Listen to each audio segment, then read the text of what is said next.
olahraga. Kembali lagi di AHM Channel. Sebelum melanjutkan menonton video ini, mohon dibantu subscribe, like, komen, dan share-nya untuk mendapatkan video-video terbaru selanjutnya.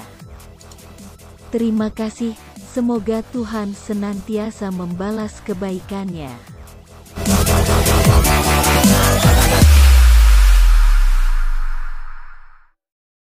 Manajemen PSM Makassar tak dapat menyembunyikan kegembiraan usai timnya mengalahkan Persib Bandung dengan skor telak 5-1 dalam lanjutan BRI Liga 1 2022 pekan ke-7. Keberhasilan PSM Makassar yang menurunkan kombinasi pemain muda dan senior terbilang mengejutkan. Dominasi pasukan Ramang Muda mampu membuat Persib Bandung tak berkutip. CEO PSM Makassar, Munafri Arifuddin meminta kepada timnya untuk tetap fokus. Menurutnya, ini baru awal kompetisi. Masih akan banyak tantangan dihadapi ke depan. Selamat, tetap membumi.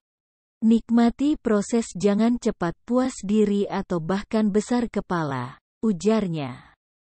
Kerasnya tensi pertandingan menyebabkan sejumlah pemain PSM Makassar tumbang sebelum laga usai. Ada beberapa terpaksa diganti lantaran tak mampu melanjutkan permainan. Sebut saja, Agung Manan. Pemain asal Pangkep ini harus ditandu keluar lapangan usai mengalami salah tumpuan saat menghalau bola. Selanjutnya, gelandang jangkar, Akbar Tanjung. Pemain pilar pasukan Ramang ini harus diganti oleh Brian Cesar usai mengalami cedera di tengah pertandingan. Jelang laga usai, pencetak 2 gol Ramadan Sananta juga mengalami hal sama. Ia terpaksa digantikan Victor Johnson lantaran mengalami cedera. Dokter tim mengatakan, kondisi pemain akan dipantau. Namun dari hasil pengecekan tak ada cedera serius.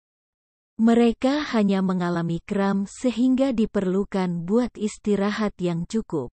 Kondisi pemain yang mengalami cedera saya serahkan ke tim medis untuk cek. Semoga tak terjadi hal serius, ujar Bernardo Tavares.